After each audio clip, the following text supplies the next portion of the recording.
अथ मंत्रपाठः।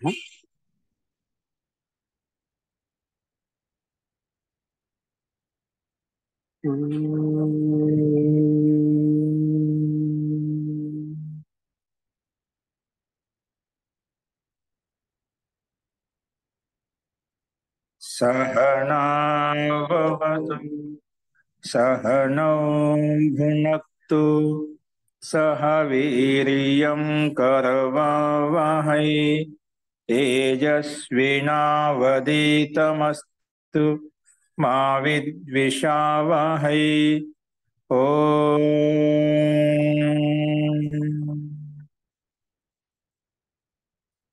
शान्ति शान्ति शान्तिः।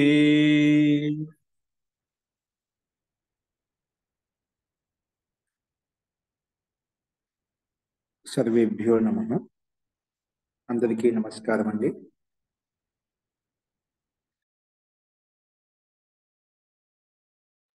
మనం చాందోగ్యోపనిషత్తులో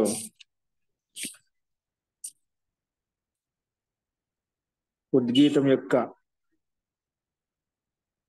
ఉపాసన అంటే ఉద్గీతం ద్వారా బ్రహ్మకి ఆ పరమాత్మకు ఉపాసన ఎలా చేయాలి ఆ విషయాన్ని ప్రస్తావించుకున్నాము. అలాగే మళ్ళీ రెండవ ఖండంలో ప్రాణశబ్దం ద్వారా బ్రహ్మకి ఉపాసన ఎలా చేయాలి ఆ ప్రకరణాన్ని చెప్పుకుంటున్నామట. ముందుగా ఉద్గీతం అంటే మనం చెప్పుకున్నాం. ఉత్ అంటే ఉచ్చస్వరంతో, గీత అంటే పాడబడేది ఏదైతే ఉందో దాన్ని ఉద్గీతం అంటాం. అంటే ఉచ్చస్వరంగా పాడబడుతుంది. ఓంకారాన్ని మాత్రం అలా మేము ఉచ్చరించగలుగుతాం, ఉచ్చస్వరంతో ధ్వనింప చేయగలుగుతాం అని ఉద్గీతం అంటాం. ఆ ఉద్గీతం ద్వారా మనం బ్రహ్మ యొక్క సాక్షాత్కారం, బ్రహ్మ యొక్క అనుభూతిని, బ్రహ్మానందాన్ని పొందవచ్చు. ఆ ఉపాసన చేయడానికి పద్ధతులు మనం చూస్తున్నాము. అలాగే ప్రాణశక్తి ద్వారా కూడా, ప్రాణవాయువు ద్వారా కూడా మనం ఆ బ్రహ్మ ఉపాసన చేయవచ్చు. ఆ విషయం ప్రస్తావించుకున్నాం. అందులో ప్రాణవాయువు ద్వారా ఎందుకు బ్రహ్మ ఉపాసన చేయాలి, మిగిలిన ఇంద్రియముల ద్వారా ఎందుకు చేయకూడదంటే అవన్నీ పాపంతో యుక్తమై ఉన్నాయని చెప్పుకున్నాం. నిన్న ఒక్కోటి వాళ్ళు పరస్పరం గొడవ పడుతూ వాళ్ళని అసలు ఓడించాలని చెప్పి దేవతలు నాసిక ఇంద్రియంను వాళ్ళు ఉద్గీతంగా భావించి ఉపాసన చేయడం మొదలుపెట్టారు. ఆ నాసిక ఇంద్రియాన్ని వాళ్ళు అసలు పాపంతో యుక్తం చేయడం వలన దాంట్లో సుగంధం, దుర్గంధం రెండు కూడా గ్రహించబడుతున్నాయి. అలాగే మన సమాజంలో మనుషులను చూస్తున్నాము. అలాగే క్రమంగా నాసికేంద్రియము, చక్షుంద్రియము, వాగింద్రియము, ఇవన్నీ కూడా శ్రోత్రేంద్రియము, మన ఇంద్రియం కూడా, ఇవన్నీ కూడా పాపంతో యుక్తమై ఉన్నాయి. కాబట్టి వాటి ద్వారా మనం వారిని ఓడించలేకపోతుంది. అంటే ఆ శక్తి, ఆ సామర్థ్యం కలగడం లేదు. ఎందుకు? ఇవన్నీ కూడా పాపంతో యుక్తం చేయడం వలన ఆ ఉద్గీతం యొక్క ఉపాసన సాధ్యం కావడం లేదు దేవతలకు. కాబట్టి అంతతో గత్వ వాళ్ళు ఏం చేశారంటే దీన్ని పాపంతో యుక్తమై ఉన్నాయి కాబట్టి, అంటే పాపంతో యుక్తమై ఉన్నాయి అంటే ఏమిటి తాత్పర్యము? అవి స్వార్థంతో యుక్తమై ఉన్నాయన్నమాట. ఇంద్రియాలు స్వార్థంతో యుక్తమై ఉన్నాయి, నిస్వార్థంతో లేవన్నమాట. చక్షుంద్రియానికి మంచి చూడాలనిపిస్తుంది, ఆ చెడు కూడా చూడాలనిపిస్తుంది. చెడు చూడాలనేది అక్కడ స్వార్థం, ఇంద్రియం యొక్క స్వార్థం అనమాట. ఓకేనా? అలాగే వాగింద్రియం ద్వారా మనం మంచి చెడు రెండు మాట్లాడుతున్నాం, శ్రోత్రేంద్రియం ద్వారా రెండు వింటున్నాం, అలాగే మంచి వింటున్నాం, చెడు వింటున్నాం. అలాగే ప్రాణం, ముఖేంద్రియం ద్వారా కూడా మనం అన్ని రకాలుగా మంచి చెడుని గ్రహిస్తున్నాం అనమాట. అది సుగంధమైన, దుర్గంధమైన కూడా ఏదైనా కానీ రెండు గ్రహిస్తున్నాం. కాబట్టి అంటే ఇక్కడ ఇంద్రియాలు స్వార్థంతో యుక్తమై ఉన్నాయి. అలాగే స్వార్థంతో యుక్తం కాని ఏదైతే ఉందో దాని ద్వారా మనం ఉపాసన చేయాలి. అది ఏంటంటే ప్రాణశక్తి, ప్రాణవాయువు. ప్రాణవాయువు అనేది నిరంతరంగా ఉచ్ఛ్వాస ప్రశ్వాసని ఇస్తూ ఉంటున్నాడు. ఆ ఉచ్ఛ్వాస ప్రశ్వాస కారణంగానే శరీరంలో ఉన్నటువంటి అవయవాలు ఏవైతే ఉన్నాయో అవి హృష్టపుష్టం అవుతున్నాయి, విధంగా బలంగా ఉంటున్నాయి. ఆ ప్రాణవాయువు గతి నిరంతరంగా అది పనిచేస్తూ ఉంటున్నాడు. ఇంద్రియములకు రెస్ట్ కలుగుతుందేమో, ఇంద్రియములకు విశ్రాంతి కలుగుతుంది, కానీ ప్రాణశక్తికి జీవనంతో ప్రారంభమైనప్పటి నుంచి మొదలుకొని అంతిమ శ్వాస వరకు కూడా అది నిరంతరంగా పని చేస్తూ ఉంటుంది. రాత్రి పగలు పని చేస్తూనే ఉంటుంది, ప్రాణం ఆడుతూనే ఉంటుంది, ప్రాణం కొట్టుకుంటూనే ఉంటుంది అన్నమాట. అంటే శ్వాస ప్రశ్వాస గతి కూడా మనం దినంలోనే కాకుండా రాత్రి పడుకునే సమయంలో కూడా అక్కడ శ్వాస యొక్క గతివిధి నడుస్తూనే ఉంటుంది. అంటే నిస్వార్థంగా నిరంతరంగా సమస్త పిండానికి పుష్టినిస్తుంది. ఆ ప్రాణవాయువు లేకపోతేనా ఈ పిండంలో ఉన్నటువంటి అవయవాలు ఏవైతే ఉన్నాయో అన్ని శుష్కించిపోతాయి, నశించిపోతాయి, అక్కడిక్కడే ఆగిపోతాయి అన్నమాట. ఆ తంత్రమే ఆగిపోతుంది. అంటే నిస్వార్థంగా ప్రాణవాయువు ఒకటే మనకు పనిచేస్తుంది. అందుకే నిస్వార్థయుక్తమైనది ఏదైనా ఉంటేనా ఆ ముఖంలో ఉండే ప్రాణవాయువు ఒకటే. అంటే ఆ ప్రాణవాయువును ఉద్గీతంగా భావించి ఉపాసన చేయడం మొదలుపెట్టారు. ఎప్పుడైతే అలా ఉద్గీతంని ప్రాణవాయువుని ఉద్గీతంగా భావించి ఉపాసన చేయడం మొదలు పెట్టేదో అది ఒక చట్టానం ఒక కొండలాగా నిలబడి ఉందన్నమాట. అట్లా కొండను ఢీకొన్నప్పుడు ఏవైతే వాళ్ళే చకనాచూరం అయిపోతుందో, అంటే వాళ్ళే నష్టభష్టం అయిపోతుందో, అలాగే మిట్టి గడ్డేలేక సందర్భంలో ఇక్కడ ఒక కఠోరమైన రాయిని కొట్టుకొని మిట్టి గడ్డేలే విధంగా అది పొడి పొడిగా మారిపోతుందో, అలాగే ఉద్గీతాన్ని ప్రాణవాయువుని ఉద్గీతంగా భావించి ఎవరైతే ఉపాసకుడు ధ్యానం చేస్తారో అటువంటి వ్యక్తికి సంసారంలో ఉండే క్లేశాలు గాని, బాధలు గాని, దుఃఖాలు గాని, ఎటువంటి ఆ దోషాలు ఇక్కడ ఆ వ్యక్తికి ఏమి చేయలేవు. ఎటువంటి కష్టాలు కూడా ఆ వ్యక్తిని ప్రభావితం చేయలేవు అన్నమాట. ఎటువంటి సంస్కరణ ఆ వ్యక్తిని ప్రభావితం చేయలేవు. అంటే అంత శక్తి ఆ బ్రహ్మ యొక్క ఉపాసన చేసిన వ్యక్తి దగ్గర ఉంటుంది. అంటే ఒక చట్టానం లాగా నిలబెడతారన్నమాట. అంటే అతడు ఎటువంటి భయం ఉండదు. ఎవరైతే బ్రహ్మోపాసకుడు ఆ ఉద్గీతాన్ని ఓంకారాన్ని ఉపాసన చేస్తారో అటువంటి వ్యక్తికి ఆ శక్తి, ఆ సామర్థ్యం కలుగుతుంది అని చెప్పి ఇక్కడ మనకు ఈ ప్రాణవాయువులో ఉండే బ్రహ్మోపాసన చేసిన శక్తి ఆ రకంగా ఉంటుంది. ఒక చట్టానం లాగా ఉంటుంది, ఒక కొండలాగా ఉంటుంది. అంటే అంత దృఢంగా గట్టిగా ఉంటుంది, అంటే నిర్భయంగా ఉంటాడు అటువంటి సాధకుడు. నిజంగా ఆ బ్రహ్మ యొక్క ఉపాసన చేసే వ్యక్తికి ఎటువంటి భయం ఉండే, ఎటువంటి ఆ క్లోషాలు పాపాలు చేయడానికి అవకాశం ఉండదు అన్నమాట. నిరంతరంగా ఆ ధర్మయుక్తమైన, న్యాయయుక్తమైనటువంటి, సాహసయుక్తమైన కర్మలు చేయగలుగుతాడు. ధైర్యంగా అన్ని కూడా నిర్భయంగా ఉంటూ అన్ని పనులు చేయగలుగుతాడు. అందుకే సహాయం చేయగలుగుతాడు అన్నమాట. ఆ రకమైన శక్తి, సాత్విక వృత్తి అతనిలో ఉత్పన్నం అవుతుంది. కాబట్టి అటువంటి వ్యక్తి కఠోరమైన భాషంతో ఇక్కడ పోల్చబడి చెప్పబడింది అన్నమాట. అటువంటి వ్యక్తికి ఉపాసన చేసే వ్యక్తికి ఆ శక్తి వస్తుంది అని చెప్పి ఇక్కడ ఆ దృష్టాంత మాధ్యంతో చెప్పేవాడు. కాబట్టి మనకు ప్రాణవాయువు ఒకటే మనకు ఎటువంటి దోషం లేకుండా నిస్వార్థంగా ఉంది. కాబట్టి దాని ద్వారా వాళ్ళు ఎప్పుడైతే చేయడం మొదలు పెట్టారు, దేవతలు ఉపాసన చేయడం, వాళ్ళు అసురుదని పాపం యుక్తం చేయడానికి వచ్చినా కూడా వాళ్ళే నష్టమైపోయారు. వాళ్ళని ఎవరిని ఏమి చేయలేకపోయారు. ఎందుకంటే ఆ వ్యక్తికి, ఉపాసన చేసిన వ్యక్తికి ఆ శక్తి, ఆ సామర్థ్యం ఉంటుందని.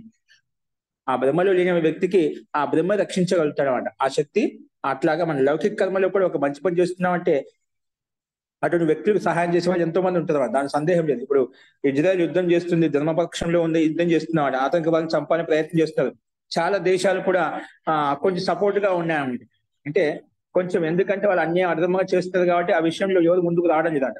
బట్ ధర్మపక్షంలో మనం పోరాడినప్పుడు, న్యాయపక్షంలో పోరాడినప్పుడు ఏమవుతుందంటే ప్రతి ఒక్కరూ దానికి సహాయంగా ఉంటారు. ఎవరైనా కూడా మనకు ధర్మం ఉందంటే ఖచ్చితంగా అల్పసంఖ్య అయినప్పటికీ కూడా దాంట్లో బలం ఉంటుంది. మన మహాభారతంలో పాండవులు అల్పసంఖ్యాకులు అయినప్పటికీ కూడా అక్కడ యుద్ధంలో అల్పసంఖ్యకులు అంటే అంత అల్పంగా ఏమి లేదు, ఇక్కడ పర్యాప్తమైన సేన ఉండేది దాదాపు. అంటే వాటిని పోల్చుకుంటే వాళ్ళ కౌరవుల యొక్క సేన పోల్చుకుంటే కొంచెం తక్కువ అనుకోవచ్చు.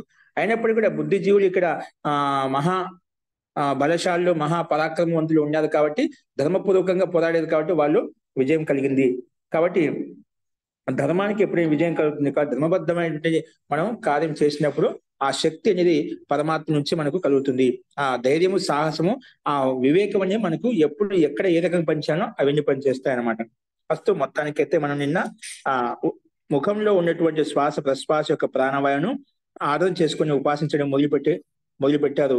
దాన్ని నష్టం చేయడానికి వచ్చినప్పుడు కూడా, పాపంతో యుక్తం చేయడానికి వచ్చినప్పుడు కూడా అసలు దాన్ని ఏం చేయలేకపోయారు, వారే నష్టభ్రష్టమయ్యారని చెప్పి మనం నిన్న ఇంతవరకు ప్రస్తావించుకున్నాము. ఈరోజు అక్కడి నుంచి క్రమంగా చూడండి. నిన్న 8వ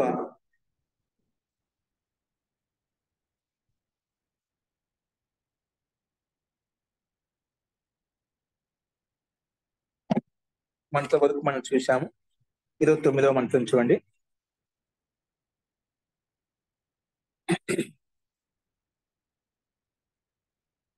నైవేతేన సురభి దుర్గంధి విజానాతి అపహత పాప్మా హి ఏషః తేన యద్ అశ్నాతి యద్ పిబతి తేన ఇతరాన్ ప్రాణాన్ అవతి ఏతం హు ఏవ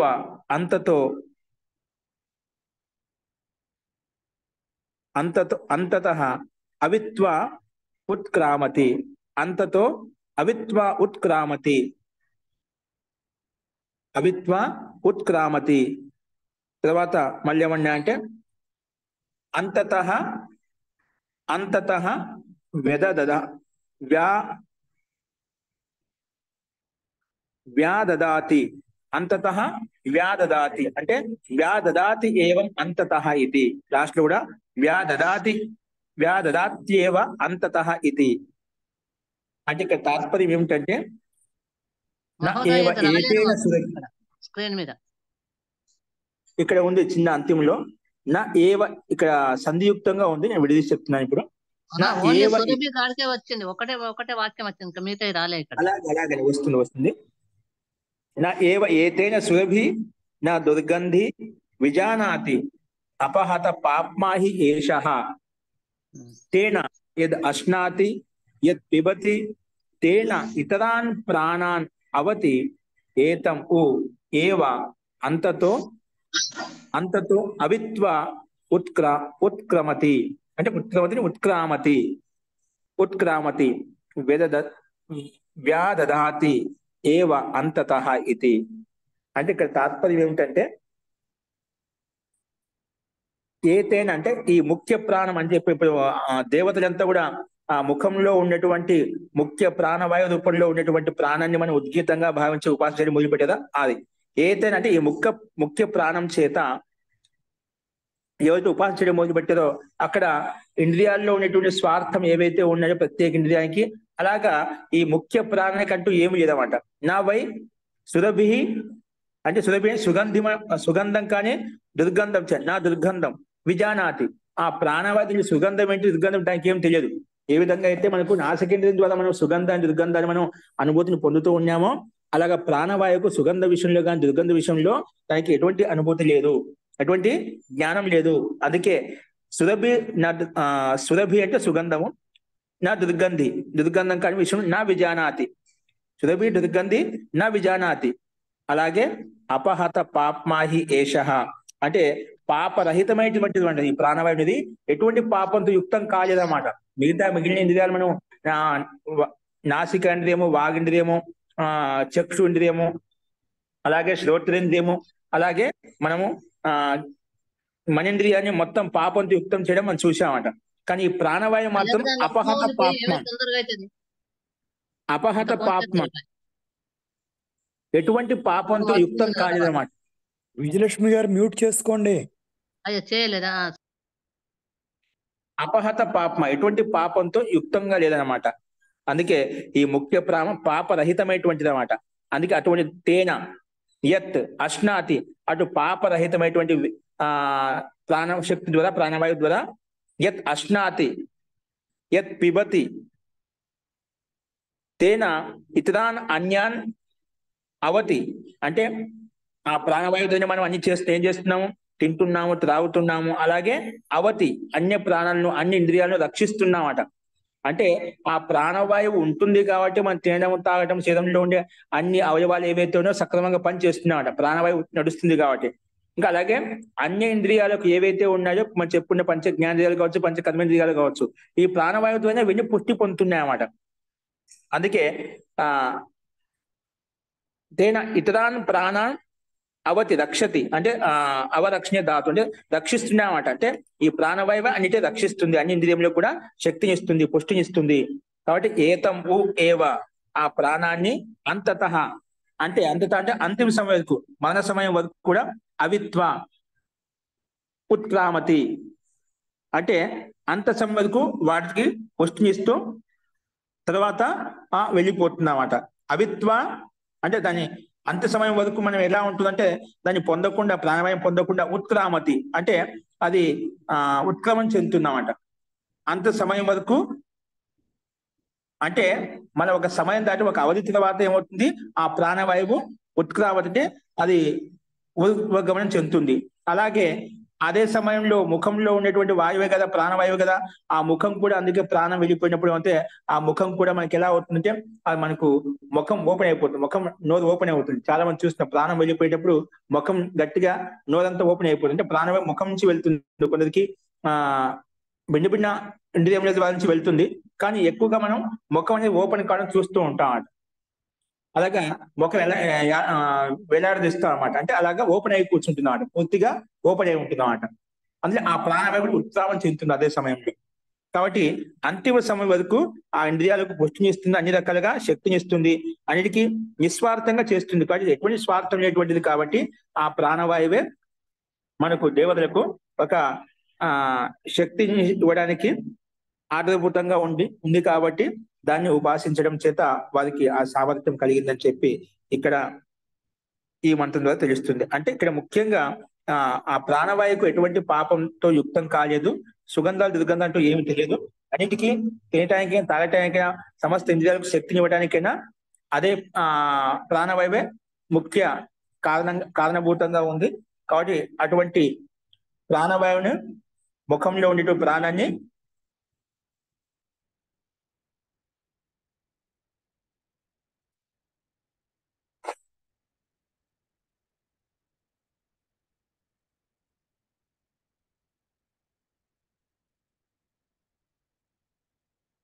ఆ ప్రాణవాయువు ఏదైతే ఉందో మనకు శ్వాస ప్రశ్వాస గతి ద్వారా మనము అందరికీ శక్తిని ఇచ్చిన భావనని ఇక్కడ వ్యక్తం చేయబడింది అనమాట. అస్తు.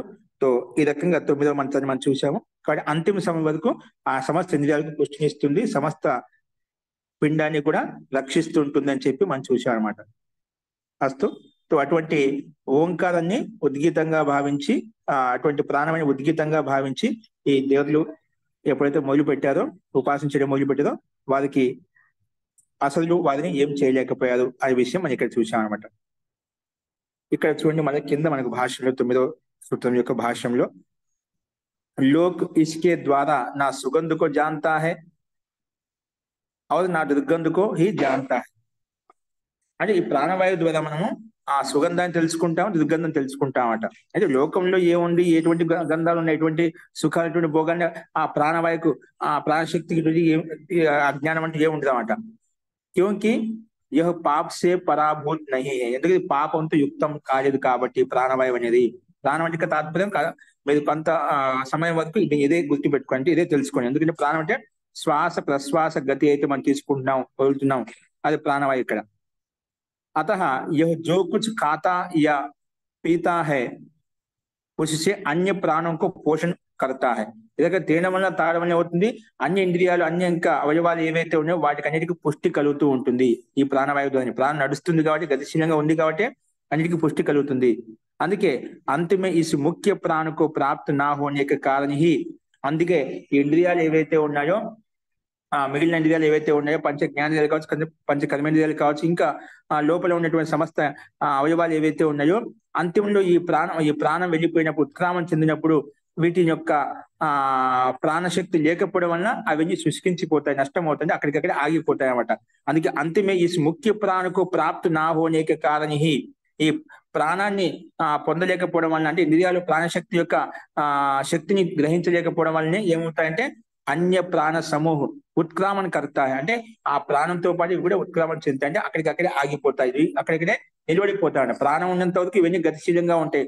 ఆ ప్రాణంతో పాటు ఆ ఊర్ధ్వగతితో పాటు ఇవన్నీ సమస్త ఇంద్రియాలు కూడా గతివిధంగా ఆగిపోతాయి. అందుకే దాంతో పాటు ఈ సూక్ష్మ ప్రాణవాయువు ఇవన్నీ ఇంద్రియాల యొక్క ఏవైతే శక్తి ఉందో అవి కూడా ఆ ప్రాణవాయువుతోనే ఇవి కూడా ముందుకు వెళ్ళిపోతాయి. అంటే ప్రాణవాయువుతోనే అక్కడే ప్రాణవాయువుతో వెళ్ళిపోతాయి. ఈ విషయంలో కథ వస్తుందన్నమాట. ఏ ఇంద్రియాలు బలమైనటువంటివి అంటే వాగింద్రియం బలమైందా, చక్షుంద్రియం బలమైందా, శ్రోత్రేంద్రియం బలమైందా, ఏటి బలమైనవి, మనోంద్రియం బలమైందా, ప్రాణ ఇంద్రియం బలమైందా, ఏవి బలమైన ఇంద్రియాలు ఏవి అనే విషయంలో ఒక కథ మనకి ఇక్కడే వస్తుంది, అదేంటో అక్కడ చూద్దాం. కాబట్టి ఇక్కడ ఆ ప్రాణవాయువుతోటి ప్రాణశక్తితోటి ఇవన్నీ ఇంద్రియాలు కూడా అక్కడ ఉత్క్రామణ చెందుతాయని చెప్పి ఇక్కడ చెప్పుకున్నాడు.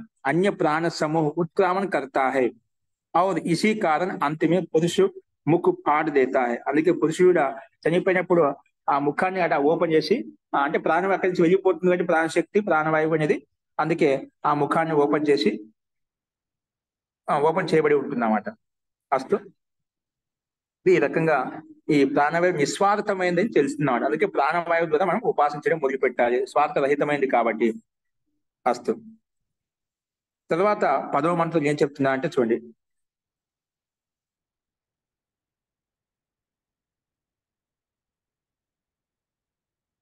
తం తం హా అంగిర ఉద్గీతం ఉపాసాయ చక్రే ఏతం వు ఏవ అంగిరసం మన్యతే అంగానం యద్ రసః అంగానం యద్ రసః.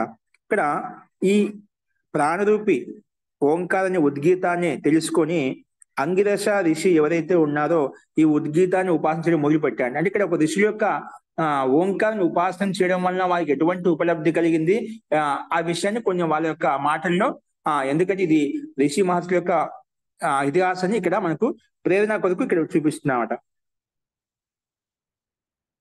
తం హి అంగిర, అంగిర అంటే అంగిర అనే వ్యక్తి, అంగిర అనే పేరు గల ఋషి ఎవరైతే ఉన్నారో ఈ ప్రాణాన్ని లక్ష్యంగా భావించి, ఏంటి ప్రాణాన్ని లక్ష్యంగా పెట్టుకున్నమాట.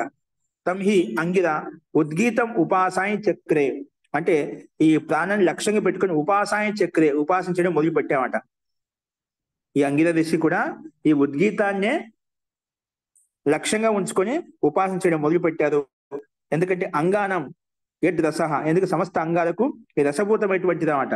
ఎందుకంటే ఏతం వు ఏవ, దాన్నే ఆ ఓంకారూప ఉద్గీతాన్ని అంగిరసం, అందుకే ప్రాణరూపు అంగిరస అని కూడా చెప్తామట. అంటే ఆ ప్రాణవాయువు ద్వారా ఉపాసన చేసి ఆయన ఆ ఉపాసన చేసి ఆ బ్రహ్మతత్వాన్ని బ్రహ్మానందాన్ని పొందాడు కాబట్టి సాక్షాత్కారం చేసుకోగలిగాడు కాబట్టి ఇక్కడ అంగిరస అంటే ప్రాణము, అంటే ఆ రకంగా తాదాత్మ్య భావం అయిపోయిందన్నమాట. అంగిరస ఋషి ఆ ప్రాణవాయువును ఉపాసన చేసి అతని పేరు కూడా ప్రాణవాయువు కింద లోకంలో ప్రసిద్ధి అయిపోయిందండి. ఆయన ప్రాణం ద్వారా ఉపాసన చేసి ఆ పరమాత్మను దర్శించుకున్నాడు, పరమాత్మ సాక్షాత్కారం చేసుకున్నాడు, మోక్షాన్ని పొందగలిగాడు. అంటే ప్రాణవాయు మాధ్యమం చేతనే అతను ఆ పరమాత్మ యొక్క సాక్షాత్తం చేసుకున్న పరమానందాన్ని పొందాడని చెప్పి మనకు ఈ ఋషి యొక్క దృష్టాంతం ఇక్కడ కనిపిస్తుందన్నమాట. అందుకే అంగిరస అంటే ప్రాణవాయువుని అంగిరస పేరు చెప్పుకునే వాళ్ళం. అంగిరసం ప్రాణరూపమేవ. అందుకే ఇక్కడ ఏమంటే చూడండి లాస్ట్ లో అంగానం యద్ రసః మన్యతే, అంగిరసం మన్యతే. ఇక్కడ ఏతం ఏవ అంగిరసం ఏవ అంగానం యద్ రసః. ఇక్కడ ఈ ప్రాణాన్నే అంగిరసంగా భావిస్తామట.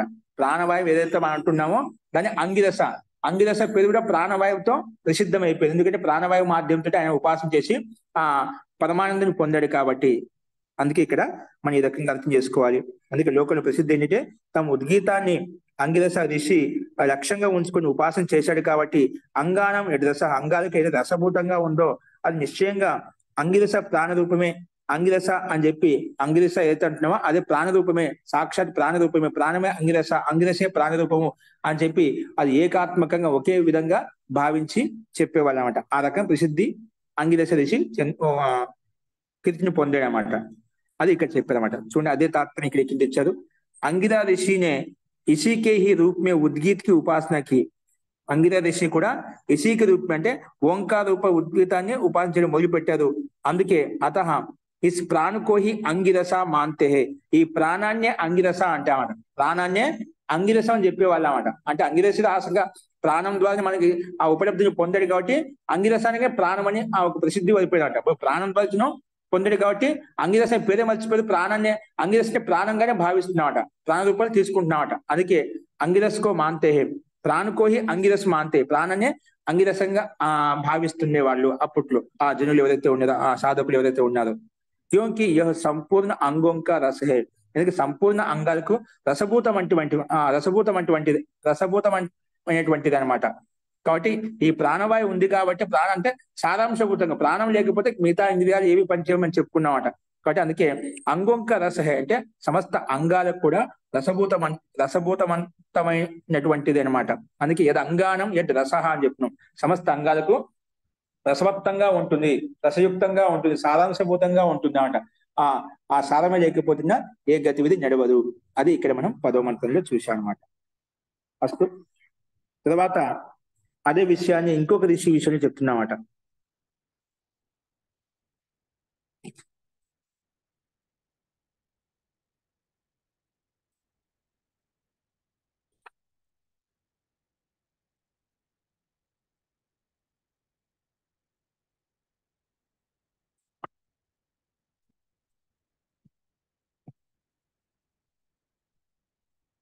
అస్తు. ఇక్కడ మనం ఇదే చెప్పుకున్నాం. ముఖంలో స్థితిని ప్రాణి ఉద్గీతంగా భావించి అంగిరస్ అనే ఋషి ఉపాసన చేశాడు కాబట్టి అతనికి కళ్యాణం కలిగింది, పరమ కళ్యాణం కలిగింది, పరమానందం కలిగింది. అందుకే ఆ పేరుతో ప్రసిద్ధమని చెప్పుకున్నాం.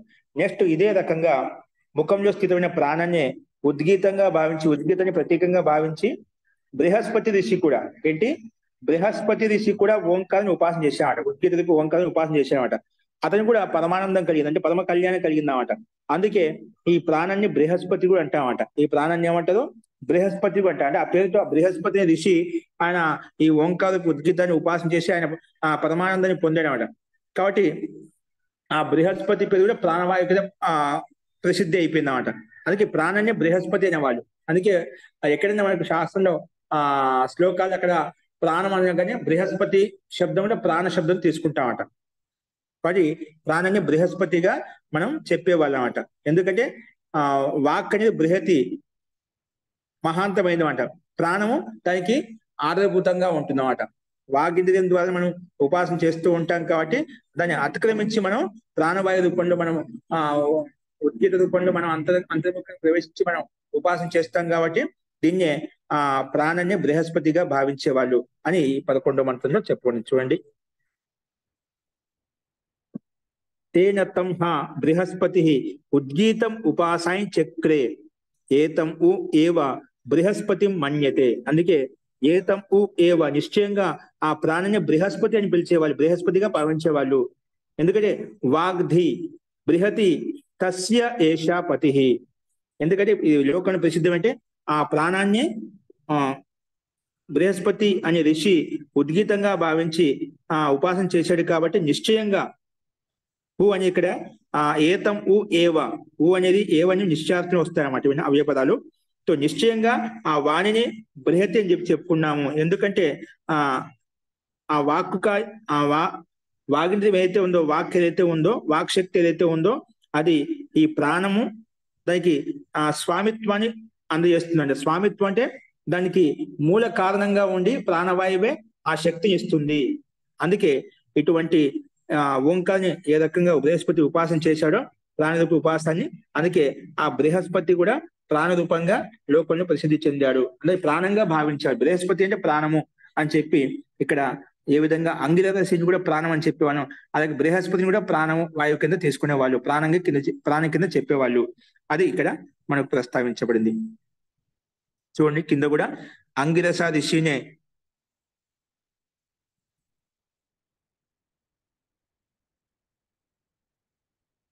इसी कारण बृहस्पति ने उस प्राण के रूप में उद्गीत की उपासना की. ఆ బృహస్పతి ఋషి కూడా ఆ ప్రాణాన్ని ఉద్గీతంగా ఉపాసన చేశాడు కాబట్టి అతః इस प्राण को ही बृहस्पति मानते. అందుకే ప్రాణాన్ని బృహస్పతిగా భావించేవాళ్ళు. ఎందుకంటే వాగ్ ही బృహతి, వాక్య బృహతి ఇక్కడ. और यह उसकी पति है అంటే उसका స్వామి है. అంటే ఈ ప్రాణ కారణంగానే ఆ శక్తిని పొందగలిగాడు, పరమానందాన్ని పరమ కళ్యాణ్ని పొందగలిగాడు కాబట్టి. అస్తు. అదే విధంగా ఇంకో ఋషి యొక్క అభిప్రాయాన్ని ఇక్కడ వ్యక్తం చేస్తున్నారు. చూడండి. తేన తం అయాస్య ఉద్గీతం ఉపాసాయ చక్రే. అయాస్య ఉద్గీతం ఉపాసాయ చక్రే ఏతం ఉ ఏవ అయాస్యం మన్యత. ఆస్యాత్ యద్ అయతే, ఆస్యాత్ యద్ అయతే. అంటే ఇది లోకంలో ప్రసిద్ధి అంటే అక్కడ అప్పట్లో ఈ ఋషి విషయంలో తేన అంటే ఆ ప్రాణాన్ని లక్ష్యంగా పెట్టుకొని, తేన అంటే ఆ ప్రాణవాయుని లక్ష్యంగా పెట్టుకొని, ఆయాస్య అంటే ఆయాస్య అనే ఒక ఋషి, ఏంటి ఆయాస్య అనే ఒక ఋషి కూడా తమ్ ఉద్గీతం ఉద్గీతం ఆ ఉద్గీతాన్ని ఆ ఓంకారాన్ని అంటే ప్రాణవాయువునే ఉపాసాయ చక్రే అని కూడా ఉపాసించడం మొదలు పెట్టారు. ఎవరు? ఆయాస్య ఋషి. ఎవరు చెప్పాను? ఆయాస్య ఒక ఋషి పేరు అంట. సో ఆయాస్య ఋషి కూడా ఆ ఓంకారూపి ఉద్గీతాన్ని ఉపాసన చేయడం మొదలు పెట్టారు కాబట్టి అతను కూడా ప్రాణరూపి ఆయాస్య రూపంలో ప్రసిద్ధి చెందామట. అంటే ఇక్కడ ఆయాస్య కూడా ప్రాణాన్ని లక్ష్యం పెట్టుకుని ఉపాసించిన పరమ కళ్యాణి పరమానందాన్ని పొందాడు కాబట్టి ఇక్కడ ఆయాస్యనిగా ప్రాణ రూపంలో భావించేవాళ్ళు. ఆయాస్యనిగా ప్రాణము, ప్రాణవాయువు, ప్రాణశక్తి అనే రూపంలో భావించేవాళ్ళు. అందుకే ఆయాస్యని కూడా ప్రాణ రూపంలో భావించేవాళ్ళు అందుకే ఏతం ఉ ఏవ అంటే అతన్నే ఆయాస్య అంటే ఆయాస్యం అంటే ప్రాణరూప ఆయాస్యను కింద భావించే వాళ్ళు. ఎందుకంటే ఆ ముఖం చేతనే యత్ ఆయ యత్ ఆస్యాత్, ఆస్యం అంటే ముఖం అని. ఇక్కడ ఆస్యం అంటే ఏంటి? ముఖం. ఇక్కడ ఆస్యం ఆస్యం ఆయాస్య, ఆయాస్యం ఒక పేరు, ఆస్యం అనేదాన్ని ముఖం అంటాం. ముఖంలో ఉండేటువంటి ప్రాణాన్ని ఆస్యం అంటాం. ఇక్కడ ఆస్యం కింద చెప్పుకుంటాం. ఆస్యాత్ అంటే ముఖంలో ఉన్నటువంటి ప్రాణవాయువును ఆస్యాత్ ఆయతే, ఎందుకని ఈ ముఖం ద్వారానే ఆ జ్ఞాన్ని పొందగలుగుతాడు కాబట్టి. అంటే ఈ ప్రాణవాయువు ద్వారానే మనకు ఆ వ్యక్తి గతివిధిగా యుక్తమై ఉంటాడు కాబట్టి ఆ జ్ఞాన్ని ఏదైనా పొందగలుగుతాడు అనమాట. అందుకే ఆస్యాత్ ఆయతే, ఆ జ్ఞానము ఆ అనుభూతి అతనికి కలుగుతుంది కాబట్టి అని చెప్పి ఇక్కడ ఆయాస్య రుచి కూడా ఉద్గీతాన్ని ఉపాసించడం మొదలుపెట్టి లోకంలో ఈ రకంగా ప్రసిద్ధి చెందాడు. అతని ప్రాణరూపంలో కూడా ఆయాస్య రుచి కూడా ఆ రకంగా చెప్పేవాళ్ళు. ప్రాణమే సాక్షాత్ ప్రాణమే ఆయాస్య అంటే కూడా ప్రాణం కింద భావించేవాళ్ళు. అది ఒక ఋషి యొక్క అభిప్రాయాన్ని ఇక్కడ వ్యక్తం చేశారు. ఇంకా ఇంకో ఋషి విషయంలో చెప్తున్నారు ఇక్కడ, తేన తంహ బకో దాల్భ్యో విదాయి చకార సహ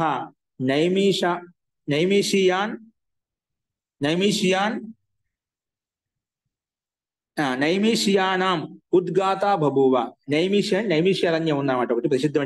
పురాణాలు అంట పురాణ కాలంలో మన 18 పురాణాలు ఏవైతే ఉన్నాయో అక్కడ ఉన్నటువంటి ఋషి మాస్టర్లతో నైమిషారణ్యం ఎక్కువ సాధకులు ఋషి ముందు అంతా అక్కడ ఉండేవాళ్ళండి, నైమిషారణ్యంలో.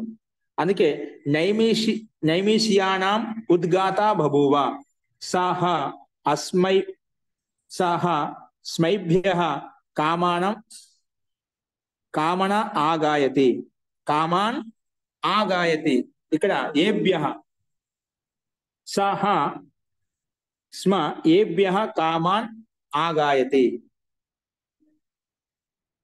అంటే ఇది కూడా లోకంలో ఏ రకంగా ప్రసిద్ధి అంటే అప్పట్లో తేన అంటే ఆ ప్రాణాన్ని ఆధారంగా చేసుకుని దాల్భ్య అనే ఒక ఋషి యొక్క పుత్రుడు బకహ.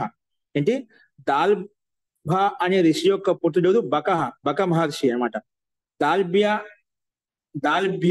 బకో దాల్భ్య అంటే దాల్భ్య కుమారుడు బక మహర్షి, బక ఋషి ఎవరైతే ఉన్నారో విదాయ చకార తెలుసుకున్నాడు. ఏ రకంగా తెలుసుకున్నా అంటే ఓంకార ఉద్గీతాన్ని తెలుసుకొని ఆ ఉద్గీతాన్ని ఉపాసించడం మొదలు పెట్టేవాడు. విదాయ చకార తెలుసుకుని ఉద్గీతాన్ని తెలుసుకొని సాహ ఋషి నైమిషియానం అంటే నైమిషి అరణ్యంలో ఉండేటువంటి ఋషులకు, షష్ఠీ విభక్తి బహువచనం అన్నమాట. నైమిషియానాం ఉద్గాత బభువ, నైమిషి అరణ్యంలో ఉన్నటువంటి ఋషులందరికీ కూడా ఈయన ఉద్గాత రూపంలో ప్రసిద్ధి చెందేమాట. అంటే సామవేద బ్రాహ్మణుడు ఉద్గాత అన్నమాట. అంటే ఆ ఉద్గాత సామవేద జ్ఞానం ద్వారా అన్ని విషయాలు తెలిసినవాడు, బ్రహ్మతత్వం తెలిసినవాడు. ఆ రకంగా బ్రహ్మతత్వాన్ని పొంది ఆ ఋషితత్వాన్ని పొంది ఋషి సాక్షాత్వం చేసుకుని అక్కడ ఉండే ఋషులకు కూడా ఉద్గాత రూపంలో ప్రసిద్ధి చెందాడు. అది ఇక్కడ చెప్పామట. ఉద్గాత రూపంలో ప్రసిద్ధ నైమిషియానాం ఉద్గాత బభువ, నైమిషారణ్యంలో ఉండేటువంటి అందరికి కూడా యాజ్ఞికులు అందరికి కూడా, అంటే యజ్ఞ యాగాలు చేసే యాజ్ఞికులు అందరూ కూడా ఋషులందరూ కూడా అతను ఉద్గాత రూపంలో ప్రసిద్ధి చెందాయన్నమాట. అంటే అక్కడ చేసే యజ్ఞ యాగాలు చేసే వాళ్ళందరూ కూడా ఉద్గాత రూపంలో ప్రసిద్ధి చెందాయన్నమాట. ఎందుకంటే యజ్ఞ యాగాలు చెప్పిన మనోకామని సిద్ధింపజేయడం కొరకే ఇవన్నీ జరుగుతూ ఉంటాయన్నమాట. కాబట్టి మనకు ఈ యజ్ఞ యాగాల వల్ల మనోకామన పూర్వక మన విధి విధాన పూర్వకం చేస్తున్న ఎటువంటి పనిని చేయించగలిసింది. సమస్త దేవతలకు కూడా ఏం చేయాలన్నా ఆ రకం చేయొచ్చు. మహాభారతంలో కూడా ఆ యజ్ఞ యాగాల వల్లనే చాలా మంది, ఇప్పుడు అభిమన్యు కుమారుడు పరీక్షితుడు ఎవరైతే ఉన్నారో తన అంటే ఇవన్నీ కాల్పనిక కథలు ఉంటాయి, కథ రూపంలో ప్రస్తావిస్తారు. అంటే దాని యొక్క వైభవాన్ని చెప్పడం కొరకు అక్కడ ఏదో ఒక పాము వచ్చేసి కాటేసి చెప్పి అంటే పాముడు ఒక జీవే కదా, అందులో ఒక ప్రాణమే అన్నమాట, ఏదో ఒక కారణం ఉంటుందన్నమాట. ఆ సమస్త సర్పాములను తీసుకొచ్చి ఆ యజ్ఞ ఆహుతి ఇవ్వడం మొదలుపెట్టాం, భస్మీభూతం చేయడం మొదలుపెట్టామట. అంటే ఇక తాత్పర్యం ఏంటంటే ఆ యజ్ఞ యాగాల వల్ల ఎటువంటి శక్తి వస్తుంటే వాళ్ళు ఏం చేయాలనుకుంటే మనోకామన సిద్ధిస్తుంది. ఆ శక్తి వస్తున్నాడు యజ్ఞ యాగాల వల్ల. నిష్ఠ పూర్వకంగా విధి విధానం పూర్వకం చేయడం మొదలు పెట్టామంటే సమస్త మనోకామన సిద్ధిస్తాయి. కాబట్టి అలాగా మనకు మహాభారతం నుంచి రామ నుంచి ఈ సంకేత రూపాలు చాలా ఉన్నాయి. దాని కొంచెం రోచకంగా ఉండడం కొరకు అలంకారిక వర్ణాలతోటి చాలా అతి చేసేదా అవి వేరే విషయం. కానీ అక్కడ కూడా మనం 18 పురాణాలైనా ఇవన్నీ రామాయణ మహాభారత చాలా విషయాలు ఇతిహాసానికి సంబంధించినటువంటి ఏవైతే ఉన్నాయో మహాకావ్యాలు వీటిని చదువుకోవడం వల్ల దానికి చాలా విషయాలు మనకు అవగతం అవుతాయి అన్నమాట సంకేత రూపంలో. కాబట్టి మనం ఎక్కడ ఎంత తీసుకోవాలో విధి విధానపూర్వకంగా అవి తీసుకుంటే మనకు యథార్థమైన జ్ఞానం కలుగుతుంది అన్నమాట. అసలు మొత్తానికి ఇక్కడ నైమిషారణ్యంలో యజ్ఞయాగాలు చేసినటువంటి ఋషులకు అందరికీ కూడా ఇతను ఉద్గాత రూపంలో, ఉద్గాత అంటే సామవేద ఒక బ్రాహ్మణుడిగా ప్రసిద్ధి చెందాడు అనమాట.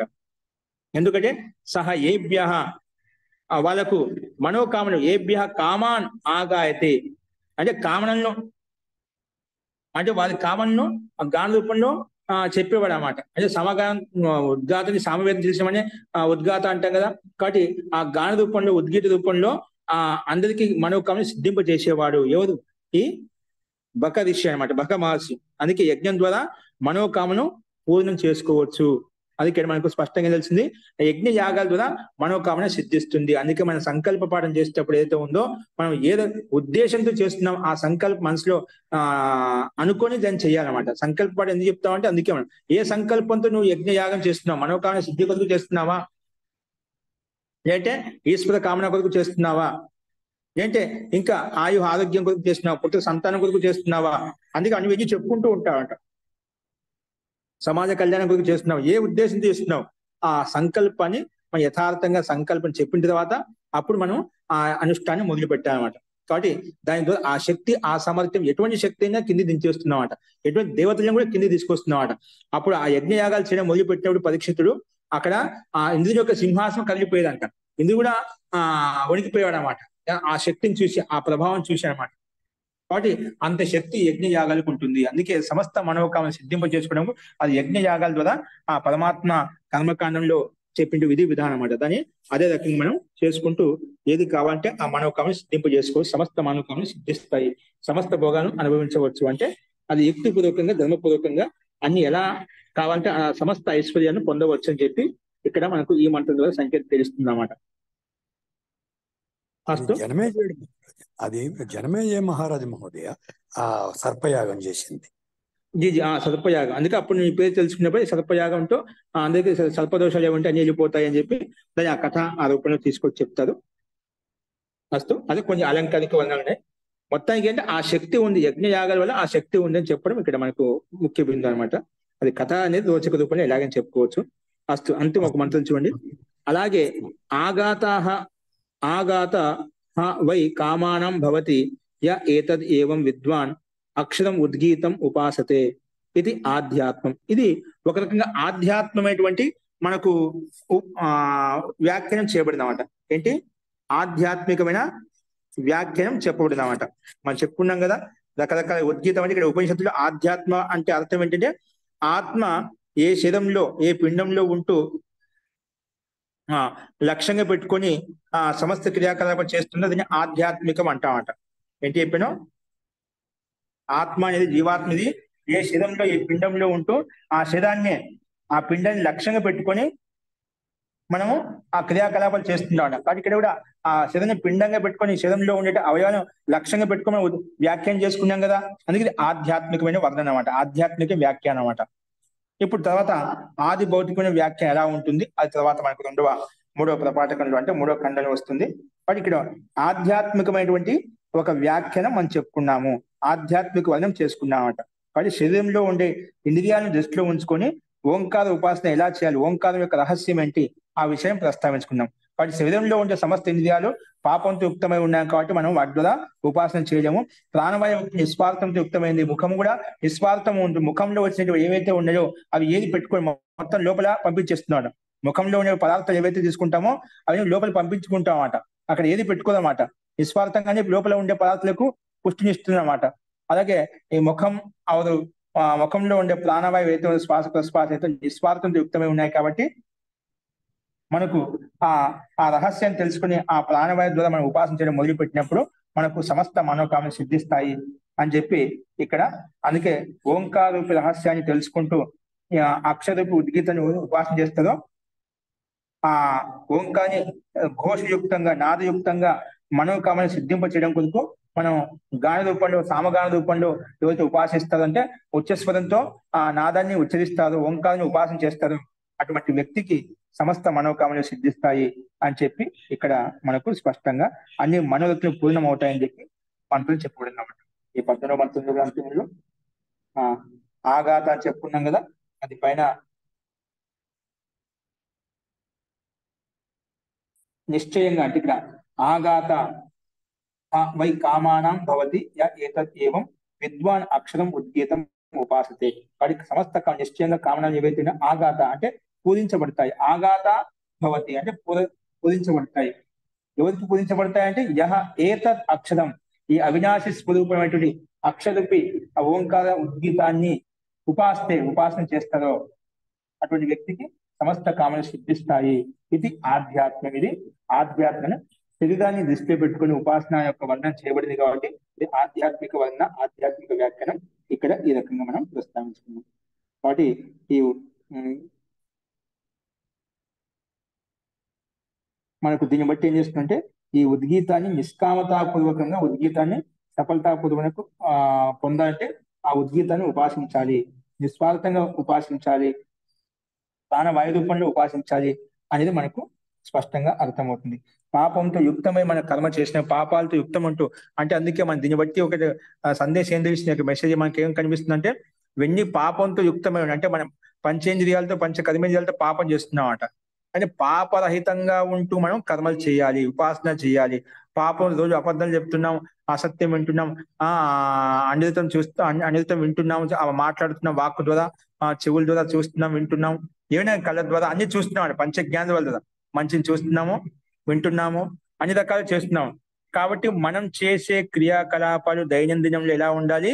మనము వాగింద్రియం ద్వారా అయినా, అలాగే నాసికేంద్రియం ద్వారా అయినా, అలాగే చక్షుంద్రియం ద్వారా అయినా, శ్రోత్రేంద్రియం ద్వారా అయినా, అలాగే పంచ జ్ఞానేంద్రియాలు మనసు ద్వారా అయినా కూడా పంచ కర్మేంద్రియాల ద్వారా ఎలా ఉండాలి? ధర్మబద్ధంగా ఉండాలి, న్యాయబద్ధంగా ఉండాలి.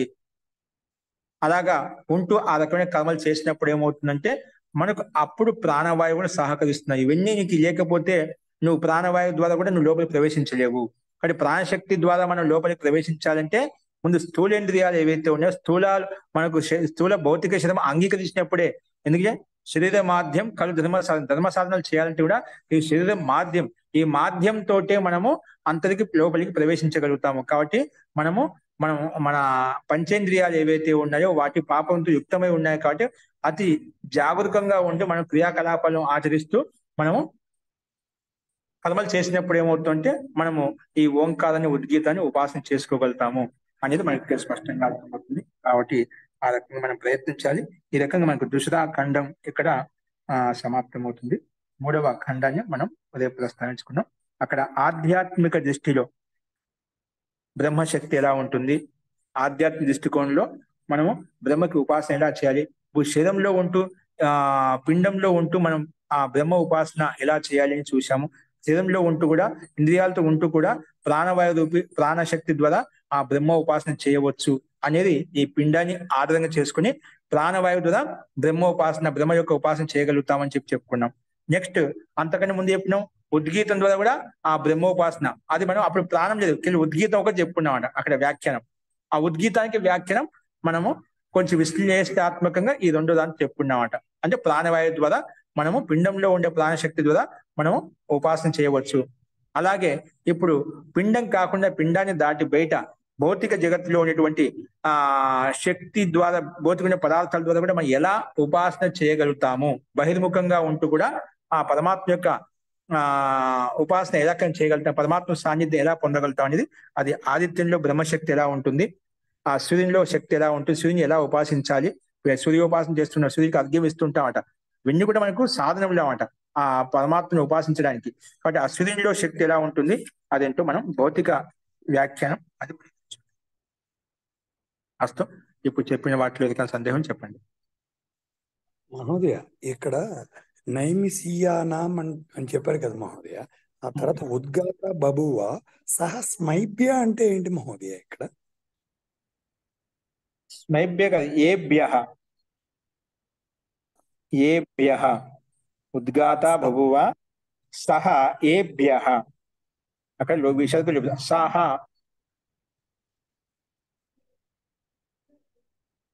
సహ స్మ ఏభ్యః.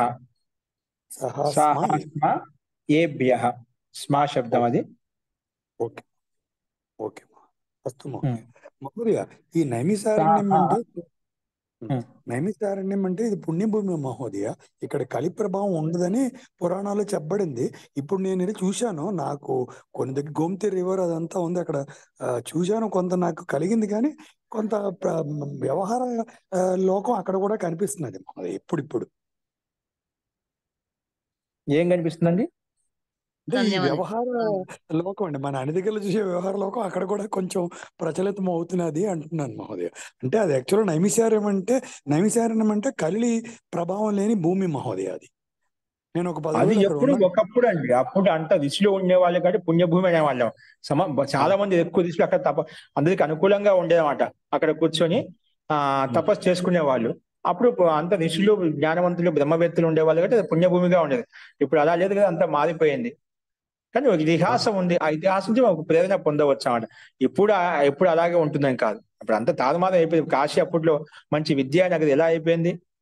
మథురా ఒకట్లో అక్కడ చాలా మంచి మంచి సాధకులు ఉండేవాళ్ళు, మంచి రాజులు ఉండేవాళ్ళు. ఎలా అయిపోయింది అంటే అలాగా చాలా క్షేత్రాలు ఇప్పుడు అన్ని మారిపోయాయి.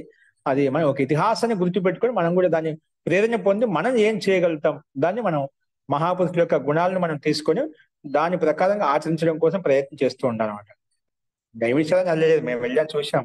ఇప్పుడు అలా ఆ రకమైన స్థితి లేదు, ఆ రకమైన అరణ్యం లేదు, అక్కడ అంతా మారిపోయింది అనమాట. కాబట్టి అవి కాల ప్రభావం చేత అన్ని ఒక వ్యాపార కేంద్రాల కింద మారిపోయాయి.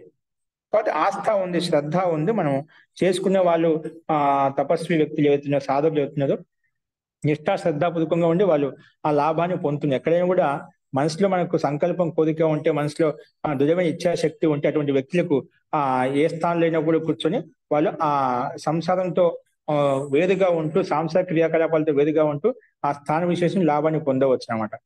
అక్కడ ఉంటూ నిష్ఠ నియమ నిబంధనలతో ఉంటూ అటువంటి వ్యక్తులు కూడా అక్కడ కూడా ఉండి చాలా సాధకులు కూడా తపస్సు చేస్తున్నారు. కానీ అప్పుడంత ప్రభావం ఇప్పుడు లేదు, అటువంటి స్థితి లేదు. లేకపోయినప్పుడు వాస్తవిక సంకల్ప బలంతో ఉన్న వాళ్ళు, విద్యాయుక్తమైన వాళ్ళు తపస్సు చేసుకుని ఉంటున్నాను అన్ని చోట్ల కూడా. అస్తు అస్తు మహోదయ.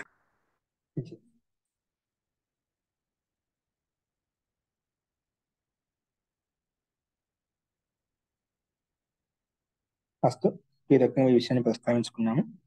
నెక్స్ట్ ఖండం. ఇది వింటుంటేనే ఇంత హాయిగా ఉంది, చేస్తే ఎంత బాగుంటుందో అనిపిస్తుంది మహోదయ. సంసారం ఆకర్షణయుక్తమైన మాట, మాయాయుక్తమైనటువంటి. చూడటానికి ఎంత బాగుంటుందంటే సినిమా హాల్లో కూర్చున్నట్టు ఆ 3 గంటలు అంతా మర్చిపోతాం, కుటుంబాన్ని మర్చిపోతాం, ఏం మర్చిపోతాం, లీనమైపోతాం. సీరియల్స్ లో కూర్చొని లీనమైపోతాం. ఎంత బాగా జీవనం, నిజంగా నా జీవనం గడుస్తుందో, నేనే అక్కడ ఉన్నాను అన్నట్టుగా మన జీవనంలో ఆరోపణ చేసుకొని అనుభూతిని పొందుతూ ఉంటామట. యథార్థమైన జీవనం మార్చుకోవచ్చు, అది మన చేతుల్లో ఉంది. ఇంకెంత ఆనందం ఉంటుంది చూడండి. కాబట్టి అది నిజంగా వాస్తవంగా జీవించే విధానం తెలిస్తేనే మహతి ఆనందం ఇక్కడే ఉంటుంది. అందుకే చాలా మంది సంసారం ఏదో మనం ఏదో అంటాం, కానీ జీవించే విధానం తెలియాలన్నమాట. చాలా ఆనందంగా ఉంటుంది అన్నమాట. అస్తు. అవును మహోదయ. శాంతి పాఠ.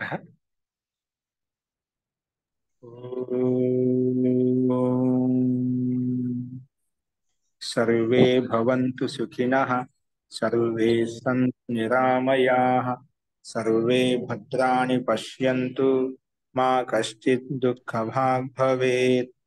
ఓం శాంతి శాంతి శాంతి. సర్వేభ్యో నమః. అందరికీ నమస్కారం. నమస్తే మహోదయ, ప్రణామని. నమస్తే మహోదయ.